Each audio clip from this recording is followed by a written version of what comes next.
Então, boa noite a todos. É uma alegria recebê-los aqui nesse auditório Dom Helder Câmara, da FAGE, para mais uma palestra do ciclo Sexta Filosófica, esse ciclo cujo tema geral é Luzes da Idade Média. Nós vamos ter a alegria de receber o Padre McDowell, que tem sido um colaborador permanente do nosso ciclo de palestra, e ele vai abordar esse tema, Santo Tomás de Aquino, Intuições Marcantes. Então, eu queria que todos vocês me ajudassem a receber o Padre McDowell com uma salva de palmas.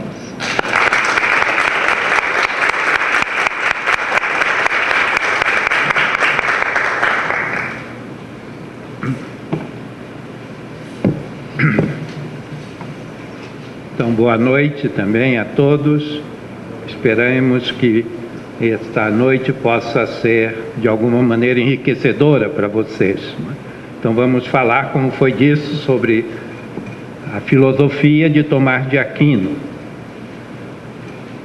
O século XIII, no qual viveu Tomás de Aquino, é considerado o apogeu da Idade Média, tanto sob o aspecto econômico como cultural. Poderíamos pensar talvez em um mundo cristão tranquilo, bem organizado, sem grandes preocupações, consciente de sua superioridade, apenas luzes. Na verdade, porém, a situação não era tão simples. O mundo cristão latino compreendia a Europa central e ocidental. A Europa não era no seu conjunto, como foi desde o século XVI até recentemente, a grande potência mundial. O Islã, que dominava todo o Médio Oriente e o norte da África, e tinha um pé na extremidade oriental da Europa, desde a tomada de Constantinopla, em 1754, e outro pé no seu extremo ocidental, a Espanha, desde mais de 5 séculos. Os vários estados muçulmanos gozavam de uma clara superioridade cultural, econômica e militar. Embora durante a vida de Tomás tenham prevalecido relações pacíficas entre as duas civilizações, com intercâmbios culturais e comerciais, o Islã era a religião concorrente, que tinha travado conflitos ferozes com os cristãos e obtido muitas vitórias sobre eles. A China, ainda inofensiva pela sua distância, ofuscava os europeus com sua brilhante civilização. Mais assustador tinha sido o perigo representado pelas hordas mongólicas, cujo poder e ferocidade não tinham um paralelo na história. Em 1241, quando Tomás tinha 16 anos, eles haviam invadido a Europa, arrasando a Polônia e a Hungria. A Europa Ocidental salvou-se por um triz: a morte súbita do imperador Ogotai, filho de Gengis Khan, obrigou-os a interromper a campanha e regressar para as estepes da Ásia Central. Evidentemente, esta insegurança do mundo cristão não podia deixar de repercutir na mentalidade pública. Internamente, além de outros conflitos menores, assistia-se aos contínuos enfrentamentos entre o imperador germânico Frederico II, instalado em Nápoles, no sul da Itália, e o Papa. Os pais de Tomás, membros da nobreza, eram súditos do imperador e sentiam de perto todas estas tensões. De fato, ele nasceu no castelo de Rocaseca, perto de Nápoles, no sul da Itália, em 1224 ou 25, não se sabe bem a data exata, e morreu antes de completar 49 anos, em 7 de março de 1274. Depois de estudar desde os 6 anos no Mosteiro Beneditino de Monte Cassino, ele passou à Universidade de Nápoles. Aí, com cerca de 20 anos, resolveu associar-se aos frades mendicantes dominicanos, fundados poucos decênios antes e ainda não bastante insignificantes no conjunto da sociedade. Sua família, que o destinava a abade do poderoso mosteiro de Monte Cassino, horrorizou-se com a escolha de uma vocação tão estranha. Conseguiu raptá-lo do convento e prendê-lo durante meses no castelo. Mas, diante da firmeza do jovem, acabou cedendo. Ele foi enviado, então, para longe, a estudos nos conventos dominicanos de Paris e Colônia, tendo como mestre Santo Alberto Magno, um dos homens mais cultos da época. Sua vida de professor de teologia é dividida em 4 períodos. O primeiro, magistério em Paris, a partir de 1952, a permanência na Itália, em Roma e cidades próximas, entre 1260 e 1268, a volta a Paris, de 1269 a 1272, e finalmente pouco mais de um ano em Nápoles, de 1273 até a sua morte, como dissemos, com 49 anos, ou quase. Como avaliar a sua produção intelectual, particularmente em filosofia, nesses 22 anos de atividade magisterial? Bertrand Russell, um dos precursores da filosofia analítica contemporânea, escreveu: há pouco de autêntico espírito filosófico em Aquino. Antes de começar a filosofar, ele já conhece a verdade. Ela está exposta na fé católica.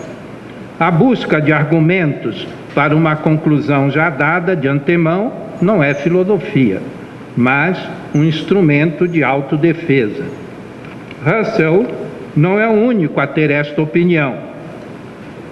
Santo Tomás não só foi um cristão, mas um teólogo, e se considerou como teólogo. Suas obras básicas são de teologia. Pode-se reconhecer nele um autêntico filósofo? Na verdade, esta autenticidade tem sido contestada por argumentos contraditórios, muitas vezes. Para alguns, como Russell, sua filosofia não é mais do que uma teologia disfarçada, como vimos. Para outros, ao contrário, como Lutero, sua reflexão teológica está pervertida por seus princípios filosóficos inspirados em Aristóteles.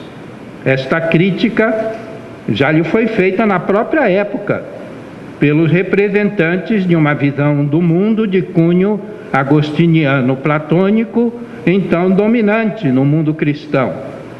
O próprio São Boaventura, grande teólogo e filósofo, seu contemporâneo, membro dessa corrente agostiniana, ainda que sem referir-se a Tomás, queixava-se dos teólogos que, ao contrário do milagre de Caná, corrompem o vinho da sabedoria divina, misturando-o com a água da filosofia. Eis a resposta de Tomás: o uso da filosofia na interpretação da revelação cristã, longe de misturar a água ao vinho, transforma a água em vinho. De fato, ele sabe distinguir com precisão a filosofia da teologia. A teologia necessita das categorias filosóficas universais para o entendimento científico do conteúdo da revelação cristã, enquanto proposta de compreensão do conjunto da realidade à luz de Deus como seu princípio e fim. Mas a filosofia só pode servir à teologia se permanecer fiel à exigência de autonomia do pensamento filosófico.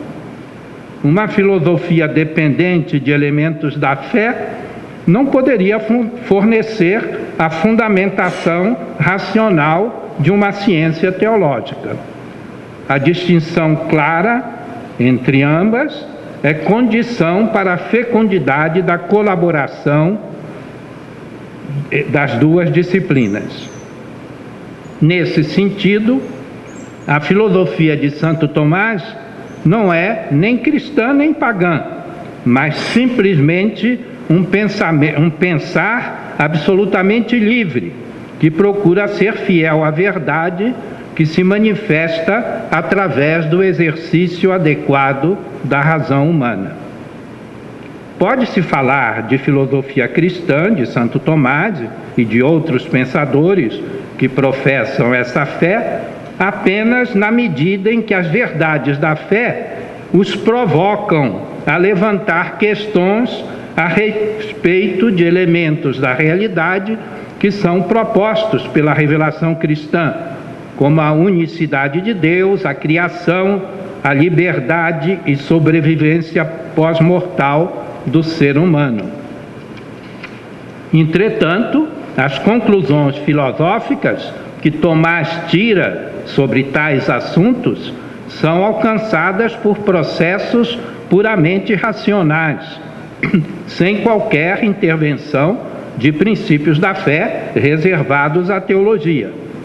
É assim, por exemplo, que ele afirma que filosoficamente não é possível demonstrar que a existência do mundo tenha uma duração finita, como afirma a fé cristã. É possível pensar sem contradição na eternidade do mundo, no sentido de um tempo infinito, não na eternidade no sentido de Deus, mas no sentido de uma duração sem princípio nem fim, circular, como era o pensamento de Aristóteles. Ainda que, para Tomás, como criado, o mundo seja, mesmo se fosse eterno, seria inteiramente dependente de Deus na sua existência. Esse é o tema de seu opúsculo sobre a eternidade do mundo contra os murmuradores. Nesse opúsculo ele respondia às acusações de que lhe eram feitas a esse respeito, de não ser fiel à fé cristã.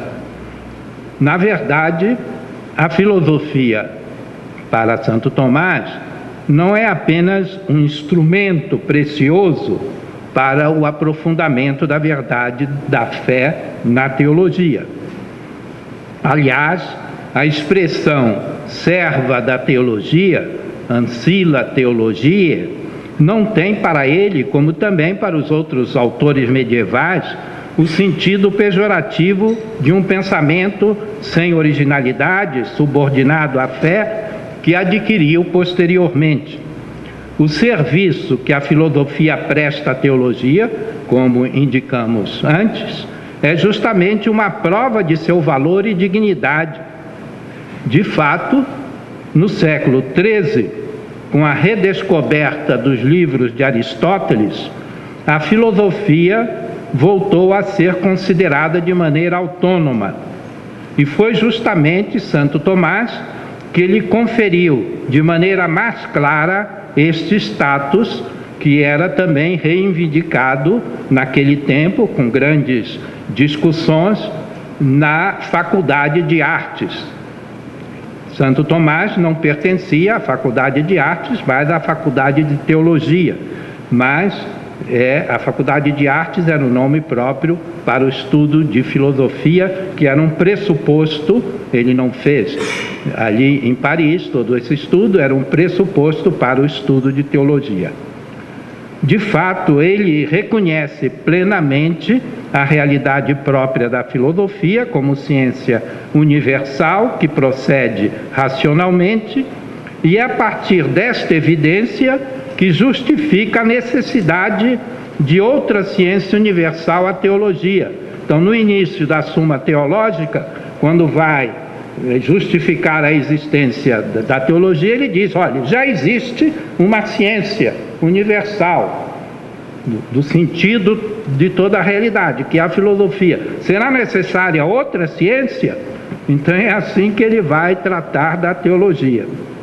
A filosofia é entendida, como era para os gregos, a partir da exigência de um fundamento racional universal da realidade.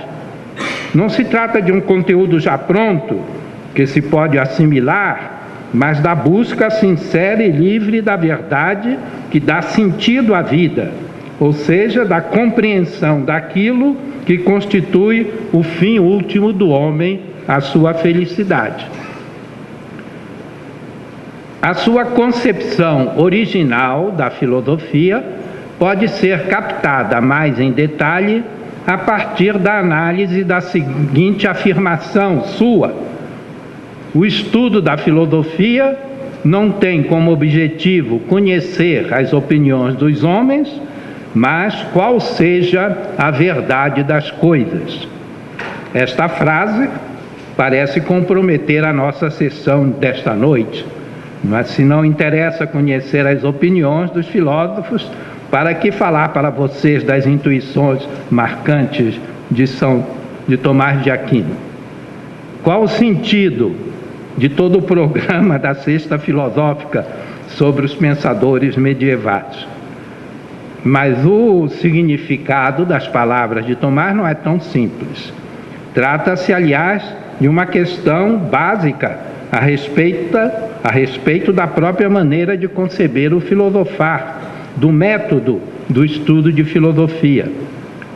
Ele não diz que não interessa estudar a história do pensamento, ler e interpretar os textos dos grandes representantes da tradição filosófica. Na verdade, pelos dados que conhecemos, pode-se dizer que ele foi justamente um apaixonado da leitura, um leitor infatigável, especialmente dos filósofos e dos teólogos.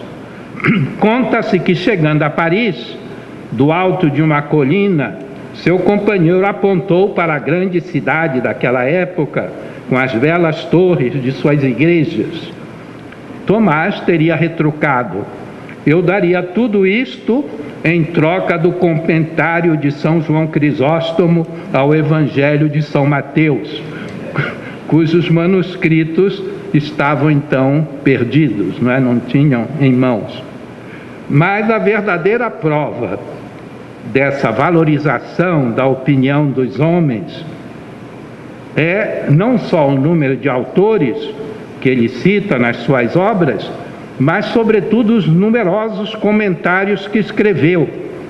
Com esses escritos, ele mostra que suas leituras não eram superficiais, mas levavam a uma profunda assimilação e debate com os autores estudados. Além dos 8 volumes de comentários sobre livros do Antigo e Novo Testamentos, escreveu comentário literal de 11 obras de Aristóteles e interpretou ainda mais 4 textos importantes da tradição filosófica. Ao todo, 23 livros sobre as obras de outros autores. Fica claro, portanto, que Santo Tomás dava grande importância ao conhecimento das opiniões de outros pensadores e os estudava com afinco. A respeito dos comentários de Aristóteles, afirmou Werner Jäger, um dos maiores intérpretes do Estagirita do século passado: não há nada comparável à seriedade e tenacidade da feliz tentativa de Santo Tomás de penetrar o significado das obras do grande filósofo. É notável o seu esforço de concentração para chegar a compreender o espírito e a letra de um autor novo, que apresenta sérias dificuldades ao especialista e obstáculos insuperáveis ao leitor médio. De fato, os livros comentados de Aristóteles eram algo inteiramente novo na Europa Ocidental. haviam sido traduzidos há poucos anos para o latim, alguns livros da lógica, da retórica já eram conhecidos há séculos, mas a grande obra filosófica de Aristóteles, a física, a metafísica, a perihermenêuticas, a ética, nada disso eram conhecidos, tinham sido então traduzidos do árabe poucos decênios antes da leitura feita por Santo Tomás, de modo que não havia uma tradição interpretativa no próprio mundo cristão, o que tornava particularmente árdua a tarefa de explicar seu pensamento tão complexo. Outro indício de sua perspicácia na interpretação e seus dotes de historiador até, revela-se no seu comentário ao chamado livro De Causis. Tratava-se da tradução do árabe para o latim de uma série de proposições que eram atribuídas a Aristóteles. Tomás percebeu, pelo conteúdo da obra, que ela não podia ser de Aristóteles, e a identificou certeiramente como uma compilação extraída de uma obra do filósofo neoplatônico Próclo, do século V depois de Cristo. Esta preocupação de descobrir o verdadeiro autor de uma obra era algo fora de comum naquela época, quando circulavam inúmeros textos com a atribuição de falsos autores. Mas qual é finalmente o sentido da frase de Tomás citada no início? Como vimos, o objetivo do filosofar, segundo ele, não é conhecer as opiniões dos outros, mas descobrir a verdade das coisas. Entretanto, para Santo Tomás, a verdade das coisas é descoberta no contato com a história do pensamento humano. Não pretendia apenas interpretar textos filosóficos, saber qual é o pensamento de fulano ou beltrano, de Kant ou Hegel, de Heidegger ou Wittgenstein, como acontece com frequência nos nossos cursos de filosofia hoje em dia. Procura-se descobrir o sentido de textos e não discutir a própria realidade, os problemas da realidade. Ao contrário, trata-se para Tomás de enfrentar esses problemas reais, de procurar a sua verdadeira solução, de avançar no conhecimento das coisas de seu sentido último. Mas isso, segundo ele, se faz no diálogo com a tradição filosófica. Esta maneira de conceber a filosofia corresponde, aliás, em grandes linhas, à assimilação peculiar de Tomás do próprio estilo da escolástica medieval. Com efeito, no método escolástico era fundamental o papel das autoritates, quer dizer, levava-se a sério as opiniões dos vários autores, autoridades. À primeira vista, isto pode parecer antifilosófico.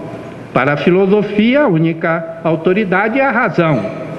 Não se trata de acreditar, aceitando o que os outros dizem, por sua autoridade, por fé, por serem eles quem são, deixando-se embalar, talvez, pelos nomes na moda, engolindo cegamente as ideias em voga. Ao contrário, o essencial é pensar por si mesmo, discutir as razões pró e contra determinada posição. Sem dúvida, também para Santo Tomás e a escolástica em geral, a filosofia consistia em buscar a verdade, mas isso acontecia mediante uma conciliação delicada entre a razão e as autoridades. O caminho para a verdade é entendido como um esforço coletivo. Ninguém é dono da verdade. Ninguém é capaz de alcançar por si só o conhecimento da verdade.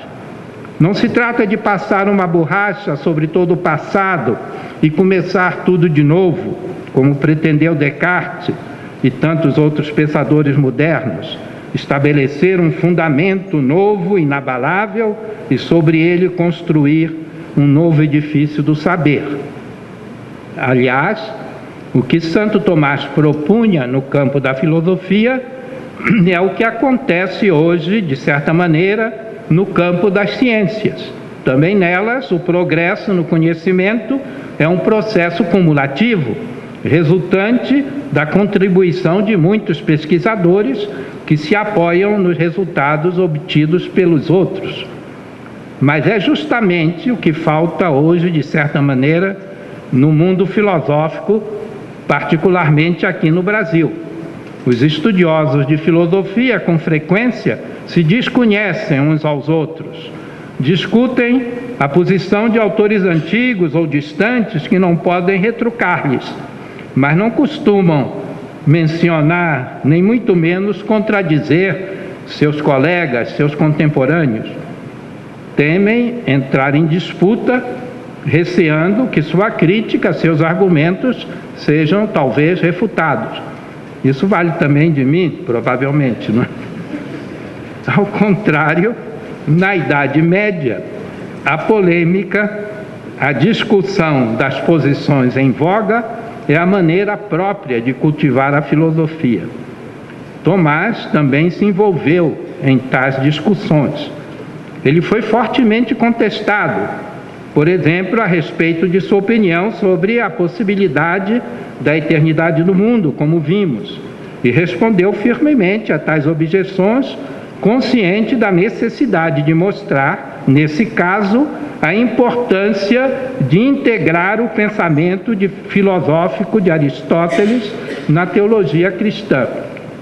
De fato, toda a sua visão da realidade foi combatida fortemente como uma novidade perigosa pelos representantes da teologia tradicional inspirada em Santo Agostinho, que para ele era um grande mestre também. Em verdade, é verdade que todos reconheciam a sua grandeza intelectual extraordinária e muitos valorizavam o seu pensamento, inclusive o Papa Honório IV, que o teve como conselheiro. Aliás, ele morreu justamente durante a viagem para participar no Concílio de Lyon, para o qual tinha sido convocado pelo Papa, juntamente com seu cordial adversário, São Boaventura, os dois teólogos mais influentes naquele momento. No entanto, em 1277, 3 anos depois de sua morte, já no pontificado do sucessor de Honório IV, João XXI, o arcebispo de Paris, Tempier, grão-chanceler da universidade, condenou uma lista de 219 proposições, dentre as quais várias correspondiam a teses defendidas por Tomás, que já tinha falecido. A condenação do bispo só foi levantada oficialmente cerca de 50 anos depois, por ocasião da canonização de Santo Tomás, em 1325. É verdade que o pensar filosófico é rigorosamente diverso da investigação científica que mencionamos há pouco. Difere tanto por sua radicalidade como por sua maneira peculiar de abordar a realidade. Nem por isso o pensar filosófico deixa de ser essencialmente histórico, condicionado pelo passado e aberto para o futuro. De fato, é assim que procede Santo Tomás. Ele formula questões e, para respondê-las, discute as principais opiniões já apresentadas sobre o assunto. Sem uma pergunta bem definida e a consideração da dificuldade ou das dificuldades de chegar a uma resposta, não há, segundo ele, uma verdadeira investigação. A utilidade desse método é patente.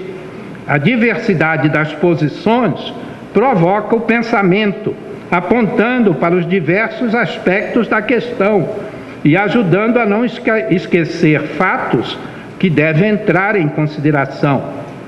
permite, por outro lado, verificar o que já foi admitido por uma maioria e identificar os resultados da investigação que já são, assim, partilhados por muitos. Diante das propostas divergentes, é fundamental, diz ele, escutar as razões das duas partes, sem preconceitos, e não deixar-se levar pela simpatia ou antipatia em relação às pessoas que defendem cada posição. Então, são ideias ou afirmações do próprio Tomás, que estava preocupado também ao escrever em mostrar aos leitores como deveria ser uma boa filosofia. De fato, ele estava convencido de que todas as soluções podem conter algum aspecto de verdade. Para percebê-lo, faz-se mister, porém, uma atitude de respeito pelas opiniões dos outros, procurando compreender as razões com que as sustentam. Ele fala mesmo de amar tanto aqueles com os quais concordamos, como aqueles cujas opiniões rejeitamos. Amar no sentido que devemos ser agradecidos a ambos, porque eles se empenharam na investigação da verdade e assim nos ajudaram, ou a seguir aquilo que nós reconhecemos como válido, ou a evitar os caminhos, não é, que eles seguiram, mas que nós percebemos que não são aceitáveis. Trata-se, portanto, de recolher o que é válido nestas verdades parciais, procurando avançar um pouco mais na descoberta do sentido da realidade. Embora não tenha uma consciência explícita do caráter hermenêutico da compreensão humana, Tomás percebe claramente que não é possível chegar ao conhecimento da verdade plena sobre nenhum ponto. A realidade sempre se manifesta a nós sob um ângulo particular.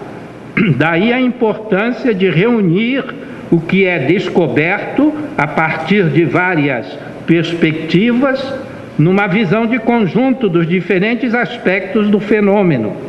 Esta proposta, eu creio que é muito interessante e até surpreendente por sua semelhança com o modo de proceder de alguns autores contemporâneos. Ele fala justamente da veritas oculta, verdade oculta nos textos, da necessidade de permanecer, de perceber a intenção mais profunda de seus autores, profundio intentio. É preciso distinguir entre o significado imediato das palavras e o sentido verdadeiro das afirmações.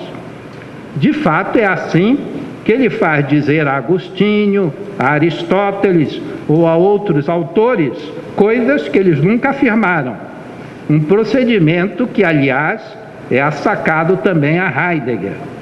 Mas, em ambos os casos, não se trata de um erro de interpretação, nem, no que se refere a Santo Tomás, de uma espécie de esperteza para não contradizer expressamente pensadores respeitáveis, que ele também admira profundamente.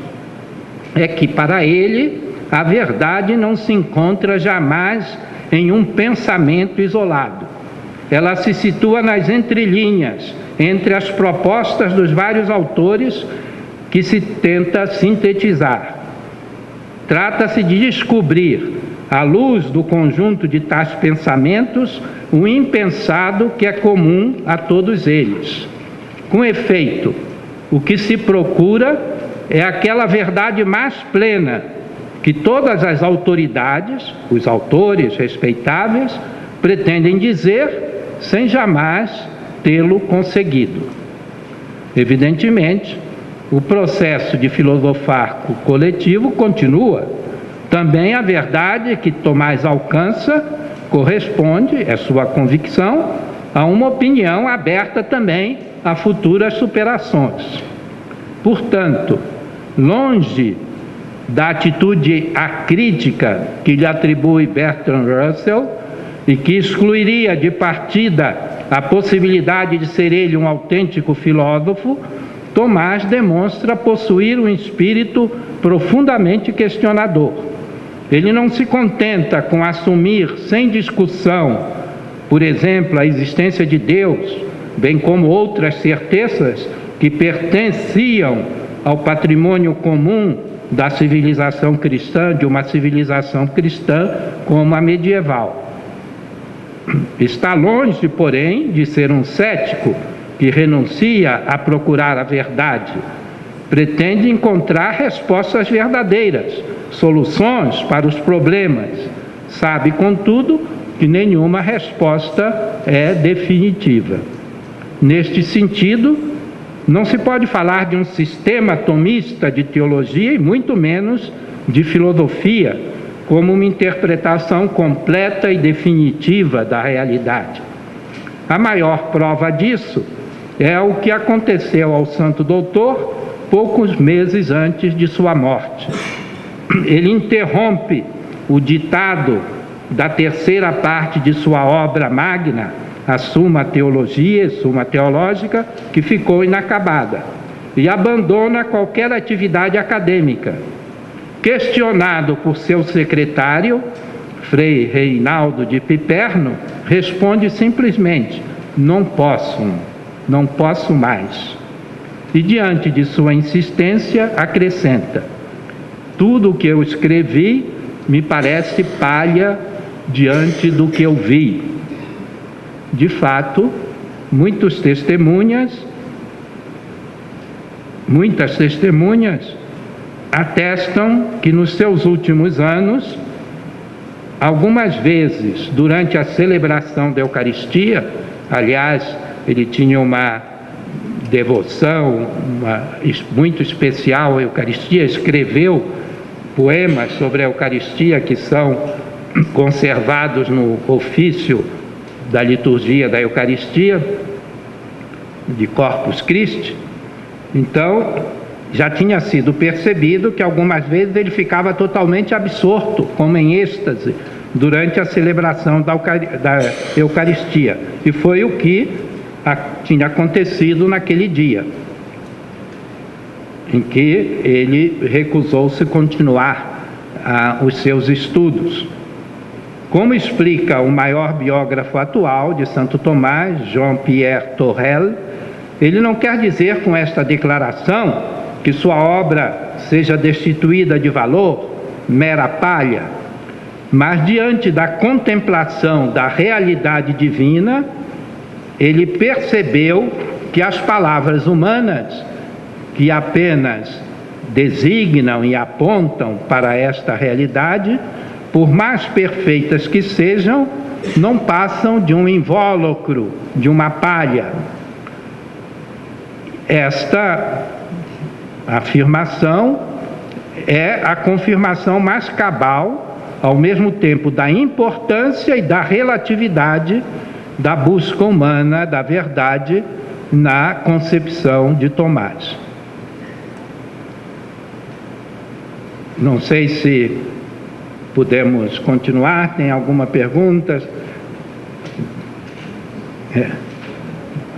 Agora vamos passar para a segunda parte. Tem tempo ainda? Muito bem. Então, a segunda parte, a primeira parte foi um pouco mais, como é que se diz assim, não digo brincalhona, mas um pouco mais. A segunda parte vai ser um pouquinho mais exigente, não é? Mas espero que se possa acompanhar. Uma vez apresentada a sua maneira de entender o filosofar, poderemos abordar agora algumas de suas intuições marcantes. Seu primeiro biógrafo, Guilherme de Tocco, ao falar do início da atividade docente de Tomás, num só parágrafo, usa 8 vezes a palavra novo. Novos problemas, novas perspectivas, novo método, novos argumentos, novas conclusões, novas posições sobre diferentes assuntos. Pelo que foi dito anteriormente, já sabemos que não se trata de um prurido de novidades, desligadas de toda a reflexão tradicional. Trata-se, pelo contrário, de um aprofundamento genial de toda a herança filosófico-teológica que ele recebera e assimilara. Este aprofundamento consiste basicamente na síntese do pensamento tradicional do Ocidente cristão, como se apresentava então, modelado inteiramente pela grandiosa visão de Santo Agostinho, com as novas perspectivas que oferecia a penetração da filosofia aristotélica no mundo medieval.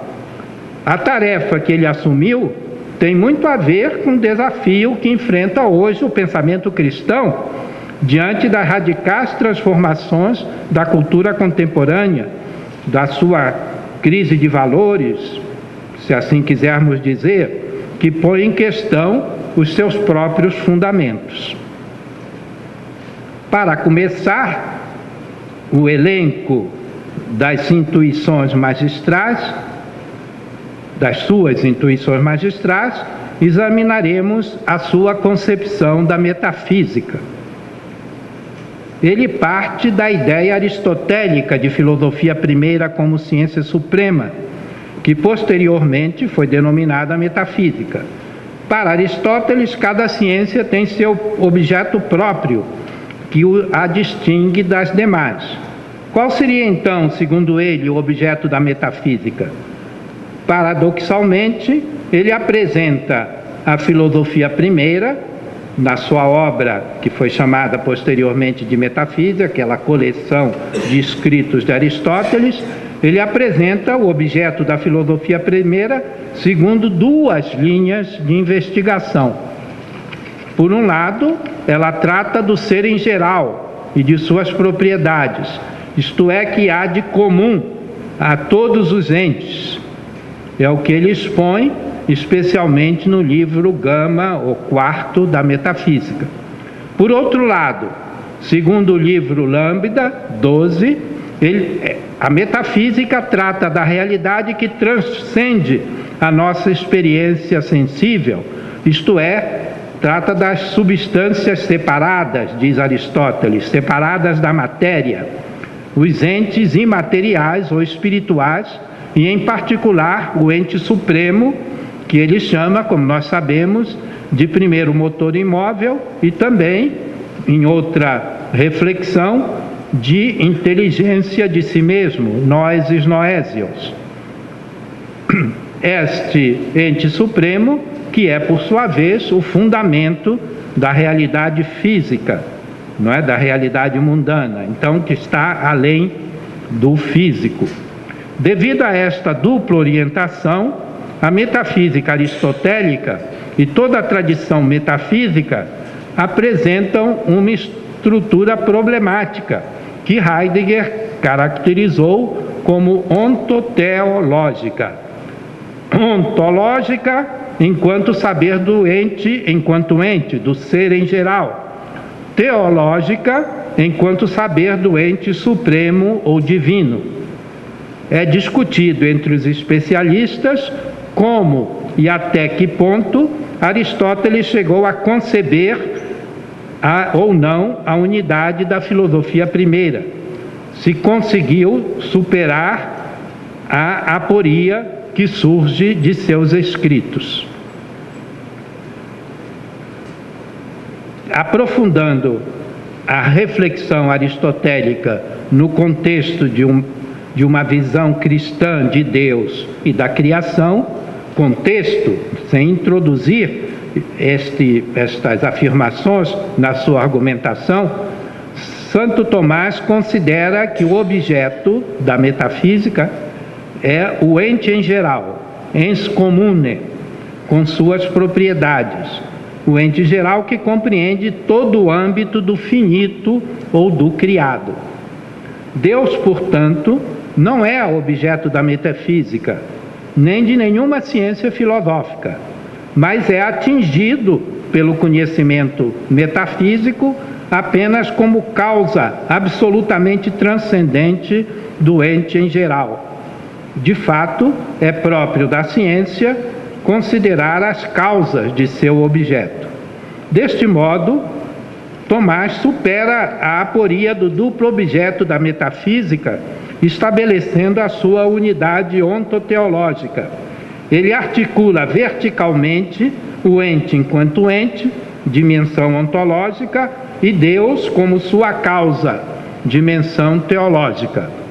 Esta unidade é expressa através da noção tomasiana de analogia do ser, que se funda, por sua vez, na sua concepção de ser como ato, isto é, perfeição, e leva a denominar Deus de puro ato de ser ou de ser subsistente. Depois de resumir dessa maneira a relação entre Aristóteles e tanto Tomás quanto a concepção da metafísica, vejamos agora, mais em particular, como ele chega a estas conclusões. Todo conhecimento humano, segundo ele, segundo Aristóteles já, implica o conhecimento do ente. Ens primum cognitum é a expressão de Santo Tomás. O ente é o primeiro, está na base de todo o conhecimento humano. Tudo que é conhecido como sendo, como algo que é. E, portanto, o ente é o objeto formal, quer dizer, o horizonte dessa capacidade humana que é o entender. Tudo que é conhecido como algo que é, já vimos. Por exemplo, uma árvore é algo, uma parede, uma ideia, uma lei, um número. Mas também os acidentes, a cor da mesa, a altura da árvore são algo. Pensar, comer, desejar são algo. São. Fora do âmbito do ente não há nada. Pode-se perguntar se o que pode ser também não é, de certo modo. Alguns filósofos, a partir de Escoto e de Soares, afirmaram que o objeto da metafísica é o ente possível, que inclui, evidentemente, o existente. Na expressão aquilo que é, priorizam o aquilo e não o é. Santo Tomás, porém, não aceita esta opinião. O que é propriamente é o que existe.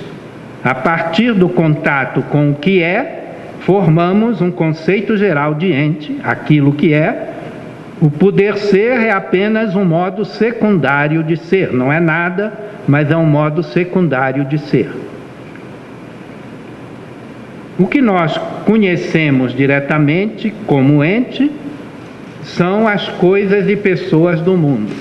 É um segundo ponto de partida aristotélico e tomista. É verdade que, conhecendo o mundo, estamos conhecendo sem perceber diretamente o nosso conhecer e a nós mesmos, como quem está conhecendo. Isto acontece, porém, implicitamente, sem que nos fixemos nesta realidade que não é propriamente o objeto direto de nosso conhecer, mas exige uma reflexão posterior. Portanto, o objeto direto do nosso conhecimento é o mundo físico, o mundo empírico. Fazemos conceitos universais destas coisas. É o que, então, Tomás chama, traduzindo Aristóteles, da quidditas res sensível, quer dizer, o que é das coisas, o que é isso, o que é árvore, o que é casa, o que é gato e assim por diante. Cada ente conhecido tem um significado. Esse significado não é extraído do conceito geral de ente, mas tem de ser retirado da própria experiência da realidade. O conteúdo específico da ideia de cada ente vem, portanto, do contato com o mundo, com os entes particulares que nele encontramos.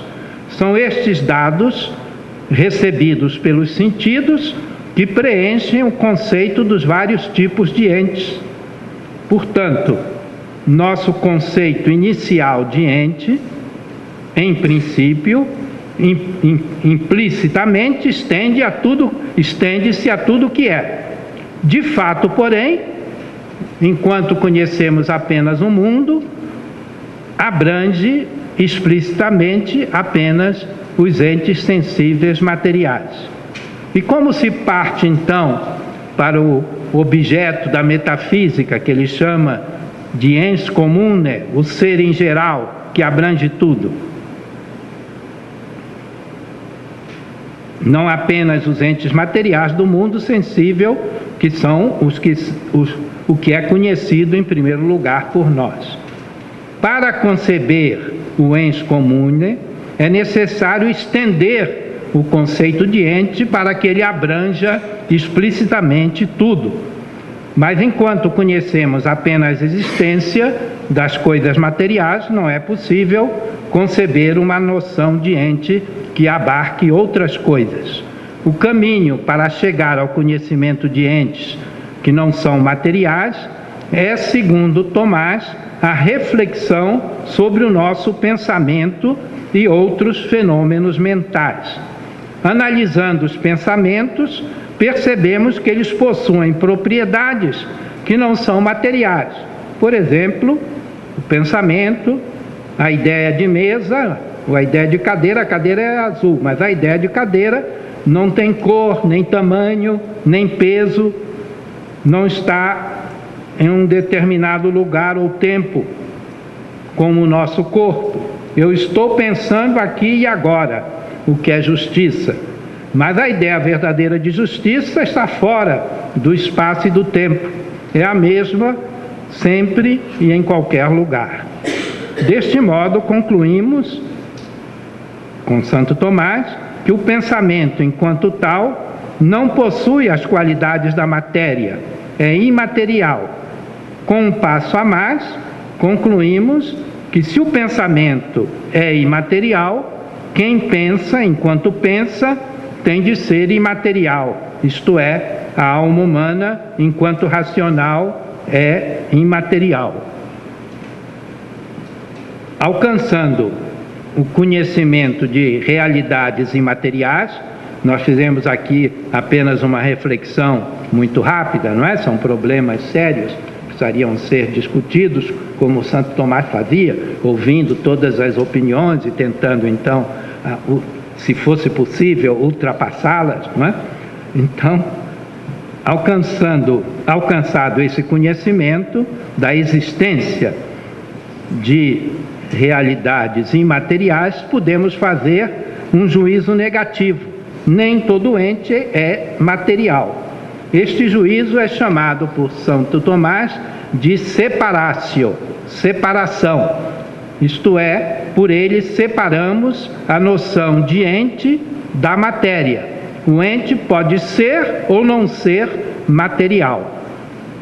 Com isso, chegamos à noção de ens comune, o ente em geral que abrange todo tipo de entes.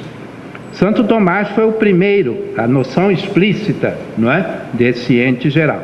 Santo Tomás foi o primeiro que explicou assim a formação da ideia de ens comune como objeto da metafísica. Aristóteles sabia da existência de substâncias separadas da matéria, de entes imateriais, mas ele não havia pensado como se formava a ideia de ente enquanto ente, ideia que ele propunha, própria do conhecimento metafísico. Portanto, o ens comune, que é o objeto da metafísica, não é nem um ente material, nem um ente imaterial, mas é o ente enquanto tal que prescinde destas diferenças. Trata-se de tudo que é, mas simplesmente enquanto é, não nas suas propriedades específicas. Como nós vimos, esse conceito não foi obtido por uma generalização, mas por um juízo negativo que, então, afirma a universalidade absoluta do ser.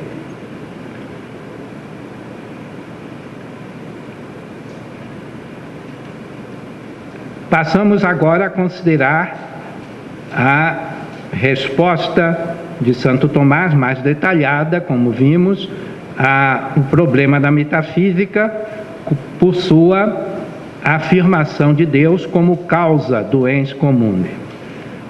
Afirmando que o conceito de ens comune abrange tudo aquilo que é, Santo Tomás pretende excluir Deus do âmbito deste conceito e, portanto, do objeto da metafísica. Para ele, ao contrário de Aristóteles, a metafísica não trata propriamente de Deus, seria a parte teológica da metafísica de Aristóteles. Não estuda o que é ou como é Deus. A metafísica, a filosofia, pode estudar como é, o que é qualquer tipo de ente, menos Deus. O ens comune é predicado analogamente dos entes, mas não de Deus. Neste sentido, Santo Tomás reduz o objeto próprio da metafísica à sua dimensão ontológica. Mas então, se a metafísica, como filosofia primeira, não estuda o ente supremo, a questão de Deus, estará excluída do pensamento filosófico, segundo ele? A resposta é não. A metafísica trata também, de algum modo, de Deus, mas não como seu objeto. Para entender tal resposta, é mister desdobrar a questão em duas.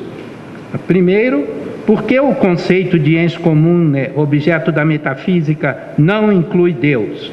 Segundo, como Deus pode ser alcançado de algum modo pelo pensamento metafísico? A propósito da segunda questão, Santo Tomás chama atenção para a estrutura básica de qualquer ciência ou saber. A ciência procura determinar, como nós já vimos, a causa de seu objeto. Por exemplo, a queda dos corpos é um fenômeno físico. A física, como ciência, procura descobrir a causa desse fenômeno. Para Aristóteles, a explicação da queda dos corpos pesados era a teoria do lugar natural, dos 4 elementos que compõem todo o mundo material. Os corpos pesados são formados pelo elemento terra e, por isso, quando suspensos, isto é, afastados violentamente de seu lugar natural, que é a terra, tendem naturalmente a voltar para ele, isto é, a cair no chão. Já para Newton, a causa da queda dos corpos é a atração da força gravitacional, que é proporcional diretamente à massa dos corpos, inversamente ao quadrado da sua distância. Também a metafísica, segundo Santo Tomás, procura a causa de seu objeto, que é o ens comune. Determinar a causa do ente, ou as causas do ente, é o seu objetivo. Ora, o ente é aquilo que é, já vimos, mas tudo aquilo que é algo que tem ser, não é o seu ser, por isso pode ser ou não ser.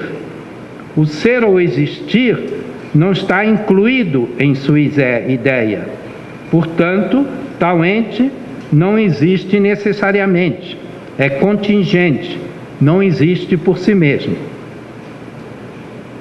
Mas se o ente existe, e de fato existe, sua existência deve ser-lhe proporcionada por outro ente, que é a sua causa. Mas, enquanto ente, esta causa deve também ter uma causa de sua existência. Sendo assim, a explicação da existência de qualquer ente, a causa de sua existência, só pode ser algo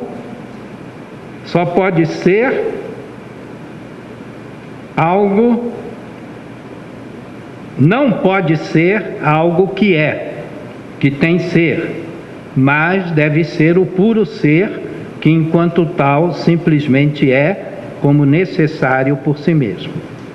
Então, a explicação da existência de qualquer ente, a causa da sua existência, não pode ser algo que é, que tem ser, porque ele não seria contingente e exigiria de novo uma causa. Mas deve ser o puro ser, que enquanto tal, simplesmente é como necessário por si mesmo. Apresentamos assim, de novo, de maneira simplificada, uma das vias que segue o pensamento de Tomás, para explicar como Deus é alcançado pelo pensamento metafísico. Enquanto conhecimento das causas do ente, a metafísica é estudo do ente primeiro, que não é compreendido sob o ens comune. A metafísica não trata de Deus como seu objeto, não explica Deus, explica o ens comune. Deus, como causa primeira, não tem explicação, porque explicação é procurar outra causa. Mas, para explicar o ente, o que existe, somos levados necessariamente, diz ele, a afirmar Deus como sua causa. Com isso, Tomás escapa, como vimos e agora repetimos, depois dessa explicação mais detalhada, ele escapa da aporia provocada pela concepção aristotélica da metafísica. Como articular a dimensão ontológica e a dimensão teológica da metafísica? Como a mesma ciência pode ter dois objetos desconectados, de um lado o ente enquanto tal e do outro as substâncias separadas, em particular o ente primeiro, Deus. Tomás resolve a dificuldade estabelecendo a unidade ontoteológica da metafísica. Ele articula verticalmente o ente enquanto ente, objeto da metafísica, dimensão ontológica, e Deus como sua causa, dimensão ontológica. Então nós vemos aí a primeira originalidade de Santo Tomás, entre aquelas que vamos poder apresentar, não é? A sua concepção da metafísica, essa concepção que foi, depois de Santo Tomás, de certa maneira, novamente desconhecida. Quer dizer, a sua visão da unidade da metafísica, relacionada apenas com o ente, sem incluir Deus, foi negada posteriormente, sobretudo de maneira expressa pelo filósofo cristão Soares, que disse, não, o objeto da metafísica é o ente em geral, mas o ente em geral, Deus é um ente, e portanto inclui o finito, e o infinito inclui Deus. Não é ao contrário do que afirmava Tomás. E é isso, essa visão foi adiante, não é? A metafísica geral, ou ontologia, que trata do ser em geral, e as partes da ontologia. Uma trata do ente infinito, que é Deus, outra trata do ente material, que é o mundo, e outra trata do ente espiritual finito, que é a alma humana. Então, Kant ainda, conhece esta noção de metafísica, não conhece a de Santo Tomás, tinha sido esquecida através dos séculos, mas o que ele critica é esta noção da metafísica, não é? A ontologia geral e as três metafísicas especiais: a teologia natural, a cosmologia, que trata do mundo, e a psicologia, que trata da alma, do ser humano como espiritual. Agora vamos passar a um segundo ponto, a noção do ato de ser e a diferença real entre ser e essência no ente finito. Então, as explicações dadas já introduzem a resposta à nossa outra questão, formulada acima. Por que o conceito de ens comune não inclui Deus? A resposta é justamente que Deus não pode ser algo que é, mas é puro ser. Esta caracterização por o ser é que distingue Deus de tudo aquilo que é. Tudo aquilo que é, mas por isso mesmo não é Deus. É criatura de Deus, por ele causado. A análise da noção de ente, aquilo que é, implica uma dualidade, como estamos vendo, entre um algo e o seu ser. O algo foi denominado depois, desde Platão e Aristóteles, como, em Platão, ideia, eidos, traduzido hoje sobretudo como forma, ou essência, usia, ideia do ente, essência do ente. Aquilo que o determina como tal ente e que o torna inteligível. Nenhum nem outro, quer dizer, nem Platão nem Aristóteles, deu importância ao outro elemento da dualidade, algo que é, isto é, ao ser. Com efeito, para Aristóteles, como nós já vimos, a realidade do mundo é eterna, de modo que não surge para ele o problema de sua existência. O mundo esteve aí, está sempre. Ela não precisa ser explicada. O que precisa de explicação é a multiplicidade dos entes, aquilo que os diferencia uns dos outros, isto é, a sua essência. A ideia cristã de criação, porém, chamou a atenção para a questão da origem do mundo, a causa da existência dos entes finitos. Mas a maioria dos pensadores cristãos, se não todos, antes de Santo Tomás e mesmo depois, não aprofundou a dimensão da existência. O importante continuou sendo a essência. A existência é entendida como um mero fato de ser, de existir.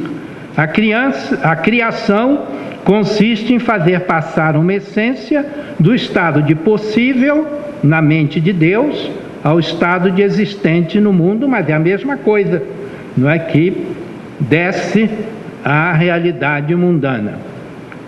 Essência e existência são apenas dois aspectos que podemos distinguir apenas mentalmente no ente criado e também em Deus, ainda que a existência de Deus seja necessária e não contingente como a das criaturas. Esta tendência dominante na tradição metafísica do Ocidente foi denominada por Etienne Gilson de essencialismo, termo que atualmente é usado muitas vezes com outros sentidos. Santo Tomás inova radicalmente neste campo, justamente com sua noção de ser.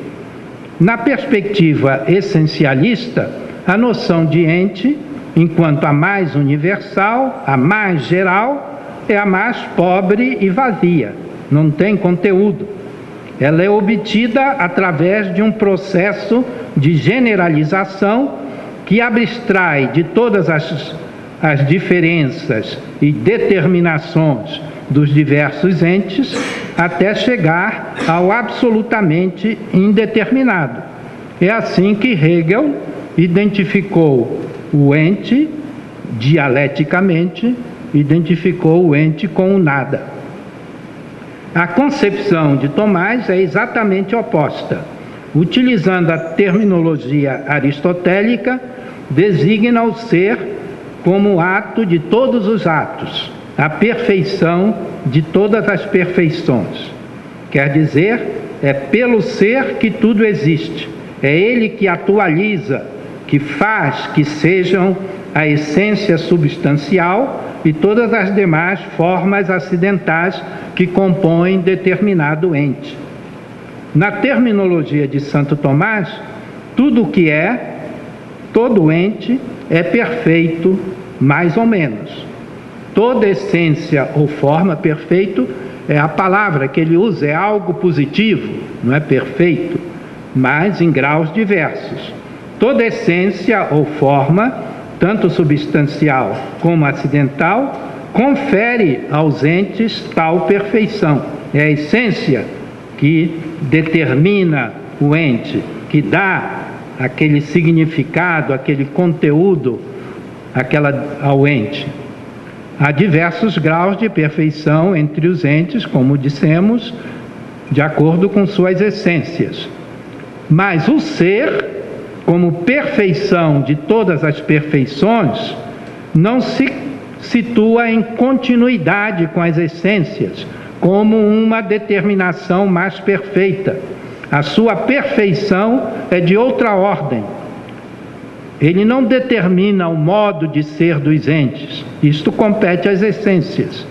Ele é a perfeição de todas as perfeições, porque é por ele que qualquer perfeição simplesmente é. Como vimos, o objeto da metafísica é o ente, aquilo que é. Assim, o saber metafísico engloba as duas dimensões do ente, o ser e a essência. Mas o ato de ser é o elemento, para Tomás, o mais formal, fundamental no ente. E, portanto, o mais importante na reflexão metafísica. Considerando esta prioridade do ato de ser, o ente é aquilo que é, não é? E o ser é tudo aquilo que constitui a firmeza do ente. A metafísica não é um estudo de essências abstratas, fora da realidade. Trata-se, ao contrário, do conhecimento do ente concreto, existente, mas na sua inteligibilidade radical, enquanto ente, como sendo. À luz desta noção de ser, São Tomás foi levado a propor a tese da distinção real entre ser e essência no ente criado, no ente finito. Não se trata portanto, outra posição original, específica de Santo Tomás. Não se trata de duas coisas subsistentes, ser e essência, mas de dois princípios que constituem o ente. Nem o ser do ente, nem a sua essência é por si só, mas eles são essencialmente correlativos. O que é pelo ser, por ter ser, é o ente com determinada essência. Esta composição ser-essência foi pensada por Tomás à luz de dois esquemas tradicionais. Um aristotélico, ato e potência, outro platônico, a participação das formas, embora ambos repensados originalmente. Aristóteles utilizou o esquema atos-potência na explicação de dois tipos de composição fundamental do ente. De um lado, a composição de matéria e forma própria da substância material. De outro, a composição de substância e acidente correspondente a todo ente finito. Com a atuação da matéria-prima, terminologia aristotélica, a matéria-prima como potência e pura indeterminação, a atuação dessa matéria-prima pela forma, constitui-se o ente corpóreo na sua determinação essencial como substância, o que implica, por outro lado, a multiplicação e individualização da forma específica por sua recepção na matéria. Por outro lado, a substância, material ou não, se comporta como potência, a substância que já foi constituída pela união de matéria-prima e forma substancial, agora ela se comporta como potência em relação a atuações complementares, os chamados acidentes, que a modificam e aperfeiçoam ulteriormente, sem alterar a sua identidade substancial. Isto a posição de Aristóteles. A esta dupla composição de ato e potência, Tomás acrescenta uma nova, em nível mais radical, ser e essência.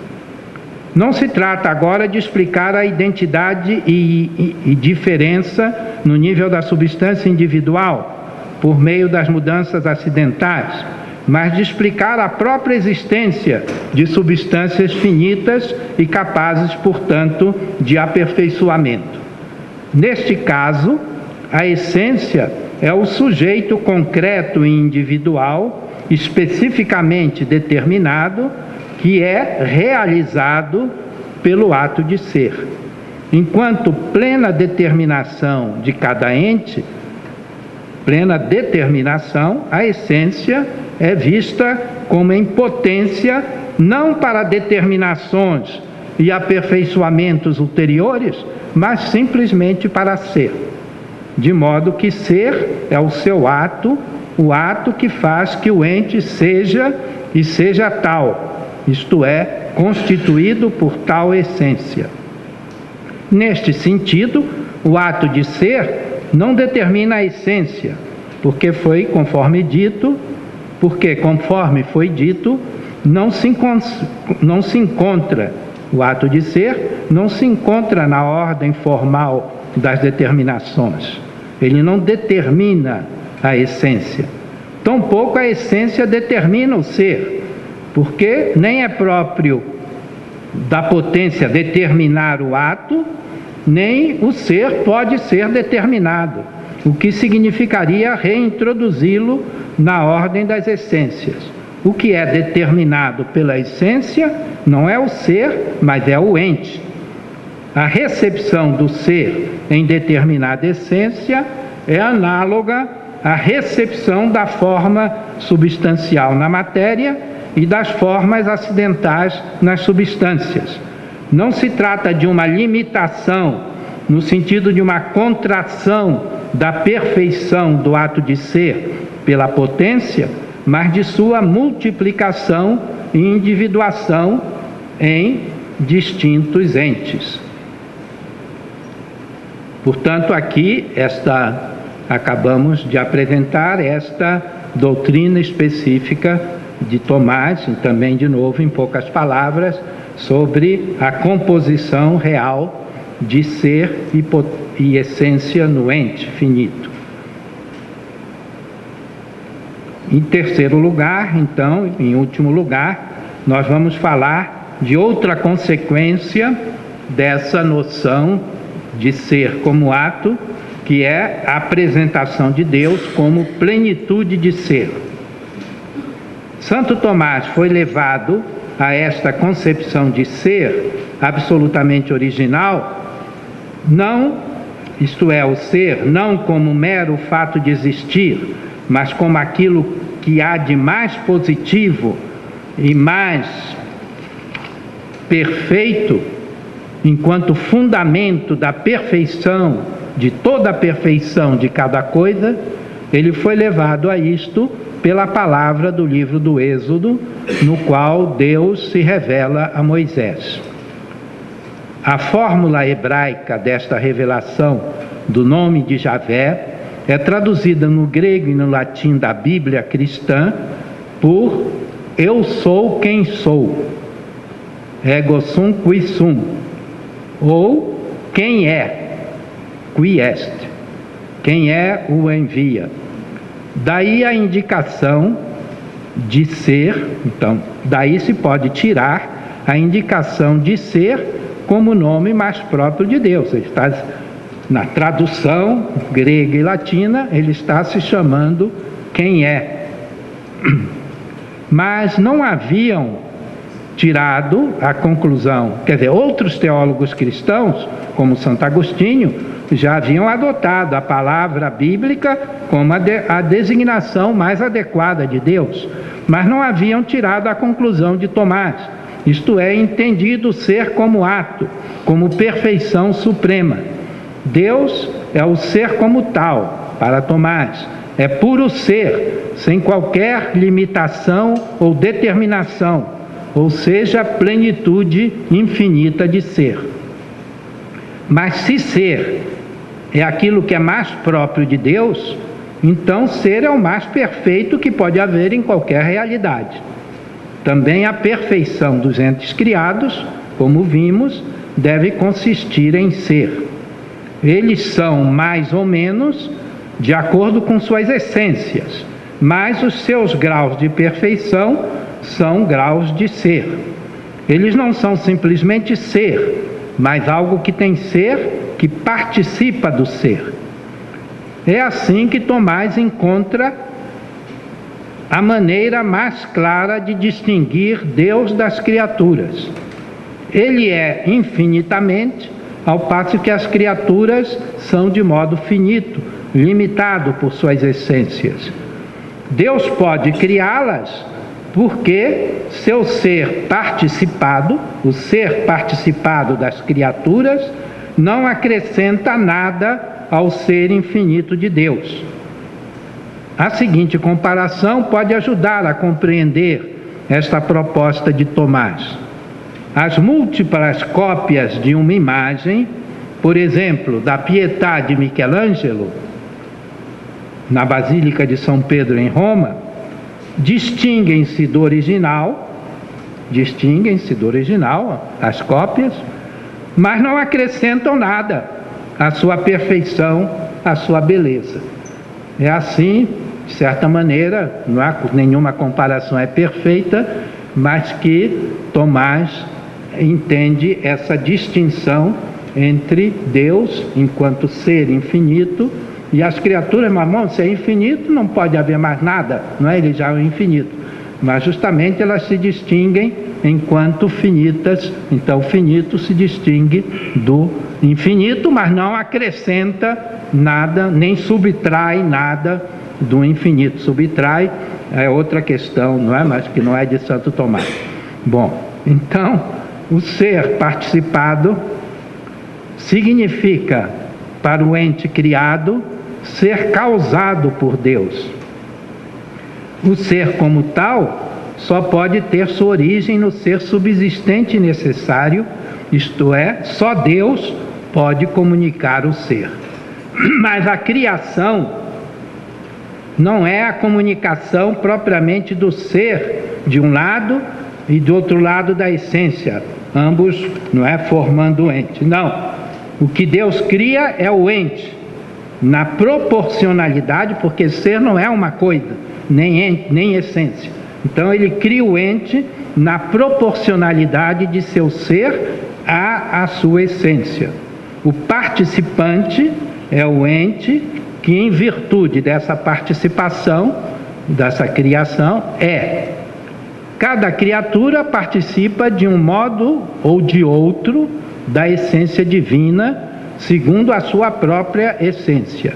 Entretanto, o ato de ser do ente criado não é uma participação no ser de Deus, é uma participação naquele ens comune, não é? do qual nós temos falado. O que Deus partilha ao criar o ente é um ser, que não é ele mesmo, mas é por ele criado. O ens comune é um conceito especial, mas como todo conceito, na visão de Tomás, tem um fundamento na realidade. O que ele significa é o que há de comum entre todos os entes que são algo, isto é, todos aqueles que são aquilo que tem ser. Deus, como vimos, enquanto simplesmente ser, sem qualquer limite, não é abrangido sob o conceito de ens comune. Isso significa que Deus não é propriamente um ente, aquilo que é. Não é? Deus não é um ente. Isso é paradoxal, mas é uma consequência necessária, não é, da reflexão de Santo Tomás. Santo Tomás usa várias vezes a expressão ente primeiro, para falar de Deus.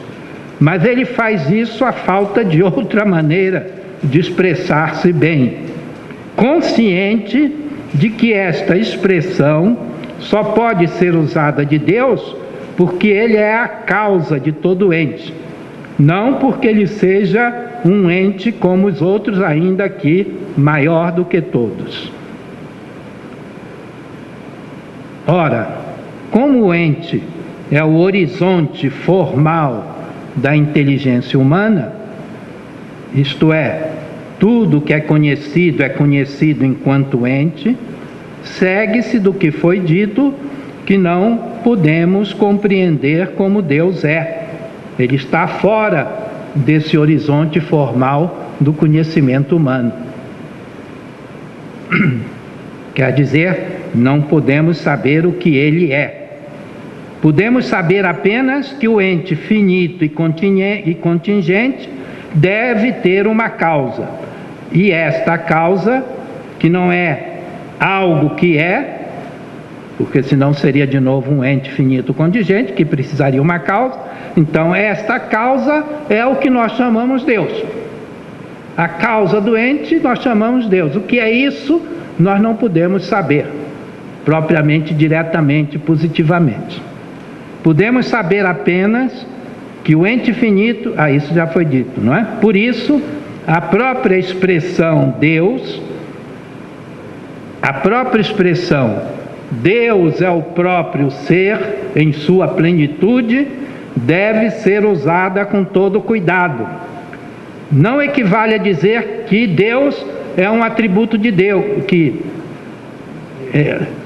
não equivale a dizer o que Deus é, não equivale a indicar um atributo de Deus.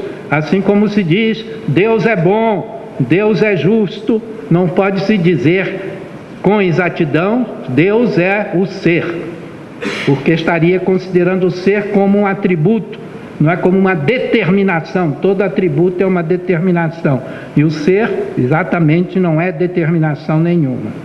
Assim como se diz, o homem é um animal racional. Seria mais dizer Pedro é. Dizendo Pedro é, simplesmente estamos afirmando a sua realidade e não dizendo nada, nenhuma determinação sobre ele. Então, essa afirmação, Deus é, simplesmente serve a Tomás para dizer o que Deus não é. Deus é o ser subsistente, serve para Tomás para dizer o que Deus não é, ou seja, que ele não é como nenhum ente. Por isso, o que se pode dizer de Deus é que ele é incompreensível. Embora nós podemos, olhando, refletindo sobre a realidade finita, nós somos obrigados a dizer que ela tem uma causa. Mas mais do que isso, mais do que essa afirmação, nós não podemos rigorosamente dizer. Santo Tomás depois vai falar, Deus é bom, mas ele vai sempre, ou o que ele diz deve ter sempre relativizado por essa sua concepção básica. Por isso, Santo Tomás mesmo conclui, e nós concluímos com ele, não é? O mais elevado do conhecimento humano de Deus é compreender que ele é incompreensível. Trata-se, portanto, daquilo que tem se chamado teologia negativa. Muito obrigado. Vocês têm tempo ainda para alguma pergunta?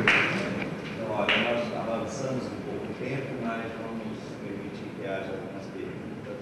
Tá bom? Eu peço desculpas pela abstração, sobretudo da segunda.